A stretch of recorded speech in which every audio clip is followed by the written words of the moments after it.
నేను ఈ రోజు మాట చెప్తున్నా, మీడియా మిత్రులారా రాసుకోండి. ఈ మెదక్ పార్లమెంట్ లో నీలం మధు 1,00,000 మెజార్టీతో ఎంపీగా గెలిచే బాధ్యత. సిద్దిపేటలో కాంగ్రెస్ పార్టీకి మెజార్టీ వస్తుంది. ఆ మెజార్టీ పార్లమెంట్ మొత్తం మీద 1,00,000 ఓట్ల మెజార్టీతో నీలం మధు గెలవబోతుందని నేను ఈరోజు చెప్తున్నా. 20 ఏళ్ళు ప్రతిపక్షంలో నాకు అనుభవం ఉంది.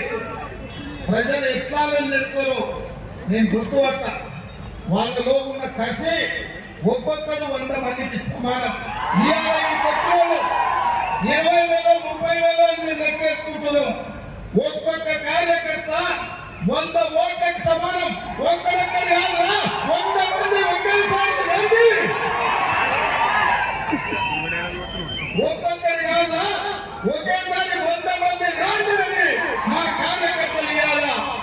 ఈ పాత బస్ స్టాండ్ చౌరస్తాలో తెలంగాణ సమాజానికి ఈ రోజు మా వాళ్ళు ఈ బీఆర్ఎస్ నాయకులకు వాళ్ళు విసురుతున్నారు. అందుకని మిత్రులారా, ఇవాళ ఆయన కథ అట్లుంది, ఇంకొక ఆయన కథ ఎట్లుందంటే ఇంకొక ఆయన కథ ఇట్లుంది. ఎవరైనా మనకు సోనియమ్మ బయ్యారము కర్మాగారం ఇచ్చింది ఖమ్మంలో. మనకు సోనియమ్మ వరంగల్లో కాచిపేట రైల్వే కోచ్ ఫ్యాక్టరీ ఇచ్చింది. మనకు సోనియమ్మ ఆదిలాబాద్ లో గిరిజన యూనివర్సిటీ ఇచ్చింది. మనకు సోనియమ్మ రంగారెడ్డి జిల్లాలో ఐటీఐఆర్ కారిడార్ ఇచ్చింది. మనకు సోనియమ్మ మహబూబ్నగర్ లో పాలమూరు రంగారెడ్డి ఎత్తిపోతల జాతీయ ప్రాజెక్ట్ ఇచ్చింది. మనకు సోనియమ్మ నల్గొండలో ఐఐటి ఇచ్చింది. మెదక్కు ఐఐఎం ఇచ్చింది. కానీ వీటన్నిటిని నరేంద్ర మోడీ గారు కాలక్రమంలో కలిపేసి మనకేమి ఇచ్చిందయ్యా అంటే, నరేంద్ర మోడీ ఏమిచ్చిండు? నరేంద్ర మోడీ ఏమిచ్చిండు? మన తుపాకల ఆపద కూడా ఢిల్లీ నుంచి మోడీ నుంచి 100 కోట్లు తెస్తుంటే ఆంధ్ర కూడా తుపాకల పట్టం కట్టింది. తుపాక రైతులకు, తుపాక నిరుద్యోగ యువకులకు ఏమిచ్చిందా? ఢిల్లీ ద్వారా ఇదే ఇచ్చిండు, తుపాక ద్వారా కూడా ఇదే ఇచ్చింది. నేను అడుగుతున్నా, వాడు పోతే వీడు, వీడు పోతే వాడు, తాత పోతే అల్లుడు, అల్లుడు పోతే మనవడు, మనవడు పోతే వాళ్ళ చుట్టపడు.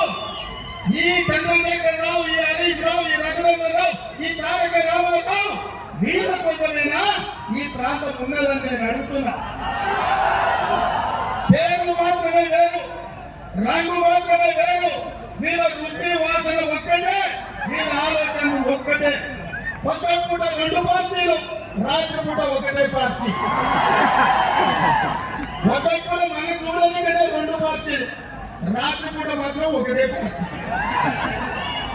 ఇవాళ ఆరావైనా ఈరావైనా ఏ రాయితే ఉందా తల బలకొట్టుకోవడానికి ఈ రావులు అవసరమా? మీరు ఒక్కసారి ఆలోచన చేయండి. అందుకే ఇవాళ మిత్రులారా, ఇవాళ నేను ఒకటే మాట చెప్పదలుచుకున్నా, ఈ వేదిక మీద మాట వినదలుచుకున్నా. నీలం మధు ముదిరాజుని గెలిపించండి. మా ముదిరాజు సోదరులకు రాష్ట్రంలో మంత్రి పదవి ఇచ్చే బాధ్యత నాది. బీసీ గ్రూప్ నుంచి మీకోసం కొట్లాడి సుప్రీంకోర్టు నుంచి బీసీ గ్రూప్ నుంచి ముదిరాజులను ఏ గ్రూప్ లో తెచ్చే బాధ్యత నీలం మధు తీసుకున్నాడు. మా యాదవ్ సోదరులకు మొన్నటి మొన్న అనిల్ కుమార్ యాదవ్ ను 10,000 కూడా ఖర్చు లేకుండా ఆ పైసలు కూడా పార్టీ కలిపి రాజ్యసభ ఇచ్చి ఢిల్లీకి పంపించాం. మా మిత్రుడు పొన్నం ప్రభాకర్ గౌడ్ను రాష్ట్ర మంత్రివర్గంలో తీసుకున్నాం. మా సోదరుడు మహేష్ కుమార్ గౌడ్ను ఎమ్మెల్సీగా చేసిన వర్కింగ్ ప్రెసిడెంట్. అక్క కొండా సురేఖమ్మ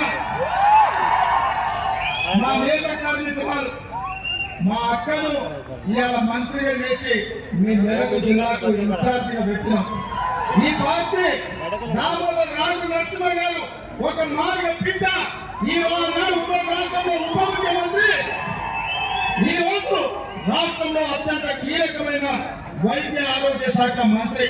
ఆ పక్కనే సురేష్ శెట్టర్, వాళ్ళు లింగాయతులు పార్లమెంటు టికెట్ ఇచ్చినాం. ఇంతకంటే సామాజిక న్యాయం డాక్టర్ శ్రీనివాస్ గౌడ్ కు పటాన్చెరులో మధులు కాదని టికెట్ ఇచ్చినాం. అవునా? ఆయనలో మధుకు న్యాయం చేయలేకపోయినామని నేను మధును పిలిపించి సోదరులతో మాట్లాడి ఆనాడు న్యాయం చేయలేకపోయినాం. ఈనాడు ఎంపీ టికెట్ ఇచ్చి న్యాయం చేద్దాం యువకుడు 30 ఏళ్ళు పేదలకు అండగా నిలబడతాడని ఇవాళ వారికి టికెట్ ఇచ్చినాం. మిత్రులారా, ఇంత సామాజిక న్యాయం, ఇంతమంది బలహీన వర్గాలకు, దళితులకు, గిరిజనులకు ఏ పార్టీలైనా స్థానం ఉందా అని నేను అడుగుతున్నా. మీరు ఒక్కసారి ఆలోచన చేయండి. సీతక్క ఒక ఆదివాసీ బిడ్డ, బలరాం నాయక్ ఓ లంబాడి సోదరుడు, ఇవాళ వీళ్ళందరూ రాష్ట్ర స్థాయిలో, జాతీయ స్థాయిలో నాయకులు అయిందంటే, అదే విధంగా బలహీన వర్గాలకు 16 కార్పొరేషన్లు ఇచ్చి అన్ని కార్పొరేషన్లకు చైర్మన్ గా నియమించిన. లాస్ట్ ఫిషర్మెన్ నుంచి మా మెట్టు సాయిని కూడా ఇవాళ కార్పొరేషన్ చైర్మన్ గా చేసినాం. ఇంతకుముందు ఎప్పుడైనా ఇది జరిగిందా? ఇంతకుముందు ఎప్పుడైనా చూసిందా? ఇవాళ ఈ ప్రభుత్వం ఇందిరమ్మ రాజ్యం, పేదల ప్రభుత్వం, ప్రజా పాలన ఇది. అందుకే ప్రగతి భవన్ పేరు మీద ఒక గడి నిర్మించుకుంటే ప్రమాణ స్వీకారం చేసిన భక్తులు పెట్టినాం, మూల కంచెలు కలిగించినాం, పేదవాళ్ళు సరాసరి అక్కడికి వచ్చేటట్టు చేసినాం. దానికి జ్యోతిరావు పూలే పేరు పెట్టుకున్నాం మనం. ఇవాళ ప్రతి బలహీన వర్గాలకు, దళితులకు, గిరిజనులకు, మైనారిటీలకు షబ్బీర్ అలీ గారు ఓడిపోతే ప్రభుత్వ ప్రత్యేక సలహాదారు కింద ఓ మైనారిటీకి అవకాశం ఇచ్చిన.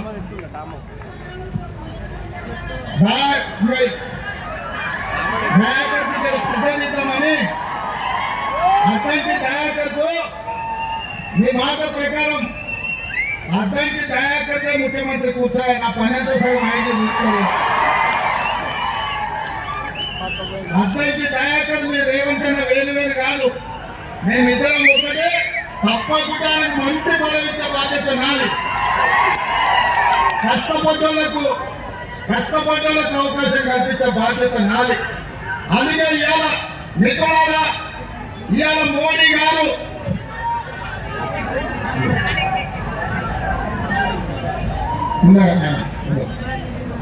ఇవాళ మీ ద్వారా ఇప్పుడే మా వాళ్ళు చెప్తారు ఏమని, క్యాంప్ ఆఫీస్ హరీష్ రావు ఉన్నాడు. ఆయనకు ఒకటే మాట చెప్తున్నా, నేను 15 ఆగస్టు లోపల 2 లక్షల రైతు రుణమాఫీ చేస్తాను. ఆయన నువ్వు చేయలేవు అన్నాడు, నేను చేస్తాను, ఆయన రాజీనామా చేస్తాను. ఇప్పుడు నేను చెప్తున్నా, హరీష్ రావు గారు రాసి పెట్టుకో,